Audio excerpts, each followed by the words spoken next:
Witam from BA. This is a Rorschach Poland update from the 12th of February 2026. A quick summary of what's going down in Poland. Let's kick off with updates on security. On Tuesday the 10th, NATO announced that a Polish general will lead a joint headquarters for the first time ever. General Sławomir Wojciechowski will take command of Joint Force Command Brunsum in the Netherlands, replacing Ingo Gerhards, the German general who has run it since June 2025. NATO agreed to give European allies bigger roles in top military positions, and the US said it will continue supporting the alliance. The new commander will take over in July, while similar NATO commands in Naples, Italy, and Norfolk, the US, will shift to European leaders, with the US keeping control of smaller operational units. To know more about this story, check out the link in the show notes. More on security, as on Thursday the 5th, Donald Tusk, the Prime Minister, visited Kiev and said Poland is ready to send its MiG-29 fighter jets to Ukraine in exchange for Ukrainian drones. He and Volodymyr Zelensky, the Ukrainian president, discussed the swap to help Ukraine protect its skies from Russian attacks. Zelensky said Ukraine is ready for the exchange and may also ask for missiles. Tusk will check with Poland's military leaders to figure out the fastest way to help and will update Zelensky on what's possible. Poland and Ukraine also signed a letter of intent to expand defense cooperation, including making ammo and military gear together and developing defense technology. Also on Thursday the 5th, President Karol Nawrocki defended Adam Andruszkiewicz, his deputy chief of staff, after prosecutors called him in as a suspect in a case tied to forged signatures from the 2014 local elections. Back then, Andruszkiewicz led the ultra-conservative All Polish Youth Movement, whose candidates used fake signatures to register for the election. He has to show up before prosecutors on the 11th of February. Nawrocki said the move is politically motivated, questioning why prosecutors are pushing the case now after more than a decade, and suggested that earlier expert opinions didn't justify any charges. Andruszkiewicz, not a law and justice politician, rejected the accusations and said the investigation was political revenge. He added that the current government is targeting the presidential office. Remember that last week we mentioned that Włodzimierz Czarzasty, the parliamentary speaker, said he wouldn't support a Nobel Peace Prize for Trump, arguing he doesn't deserve it? Well, on Thursday the 5th, Tom Rose, the U.S. ambassador to Poland, cut all ties with Czarzasty, saying he insulted U.S. President Trump without reason. Rose announced the embassy will stop all contacts with Czarzasty, saying he's now a problem for U.S. relations with Poland's government under Tusk. The Polish president's office, a Trump ally, also suggested Czarzasty might have connections to Russia. Czarzasty denied it, and he said he had nothing to hide. On another update, on Wednesday the 11th, PM Tusk said Poland won't join the Peace Council set up by US President Trump because it is not clear how the council will work, what powers it has, or what it aims to do, especially since its main focus so far seems to be rebuilding Gaza. Tusk said that Poland wants international projects with clear rules, legal frameworks, and widely agreed goals. He added that Poland keeps its relationship with the US as a top priority and may join the Council later if its structure and purpose become more defined.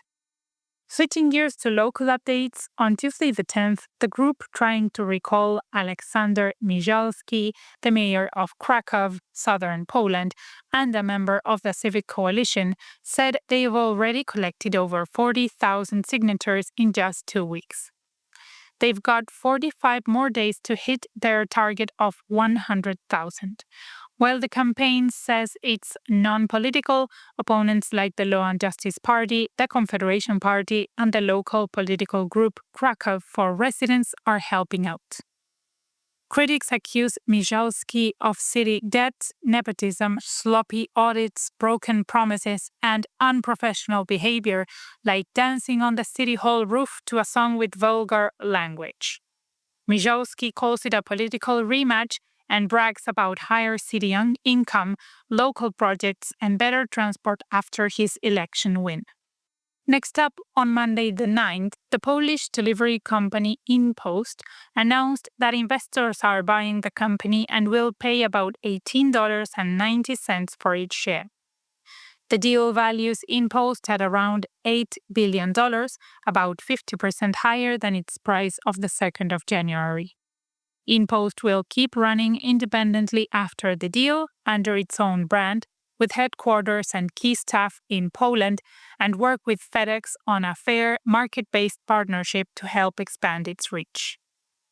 Following that, on Tuesday the 10th, the Office of Competition and Consumer Protection charged Meta Platforms Ireland, which handles Facebook and Instagram in Europe, for making it difficult for users to reach the platform's representatives directly by phone or email if they have any problems.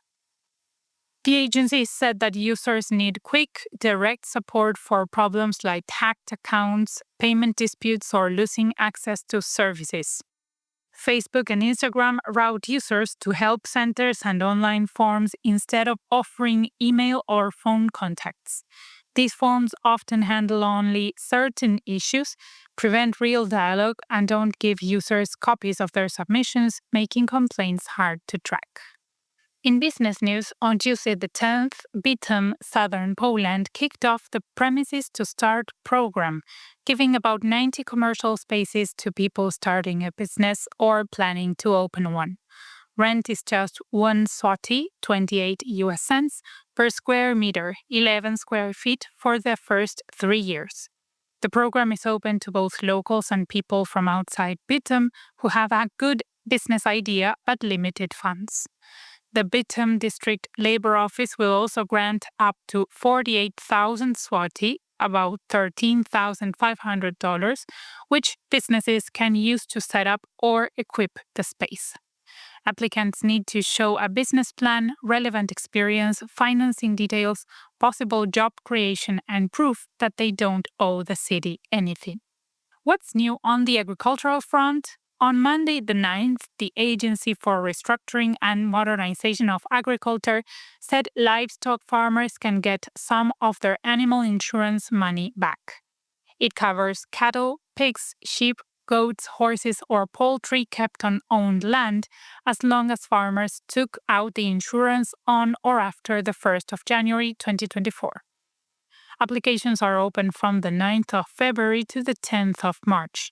Farmers can get back up to 70% of their insurance cost, but only if the policy pays out when losses are more than 20%, and only if they have at least the minimum required number of animals. This is the third round, and the earlier rounds gave nearly 11 million zloty, roughly $3 million, to farmers. On Friday the 6th, the Polish Olympic Committee and the Ministry of Sport revealed the rewards for the Winter Olympics winners. Polish athletes who win gold will get a big prize, including over 1 million zloty, roughly $250,000 in cash, a car, a flat, and even cryptocurrency tokens, with the government paying part of the cash in installments over 2 years. Silver and bronze medalists will get smaller cash and cryptocurrency token rewards, and those finishing 4th to 8th will also receive prizes. Team event winners will get cash, tokens, and one-bedroom flats, with rewards given individually rather than split. To wrap up, on Thursday the 5th, journalist and publicist Adam Szabelak wrote in Polish in the online opinion and commentary platform Nowy Ład about the different ways Poland and Sweden prepare citizens for emergencies. Poland mostly asks people to help themselves, sending out safety guides and suggesting keeping some basic supplies at home. Sweden, on the other hand, makes it everyone's job by assigning each citizen a role in national preparedness, such as schools teaching kids emergency skills, employers training workers, and every household keeping basic supplies. Szabelak pointed out that Poland's approach is short-term and reactive, focused on getting through a few days, while Sweden gets people ready to handle a longer stretch on their own. And that's it for this week. Thank you for joining us. For those who may want to find out if we get any of these updates going again, go to www.rorschach.com/updates. It's also in the show notes. There, you can give us your email address and we will let you know if anything changes. And of course, you can always just send us an email to info@rorschach.com and let us know to keep you informed. But most of all, thanks for the outpouring of support. Do zobaczenia!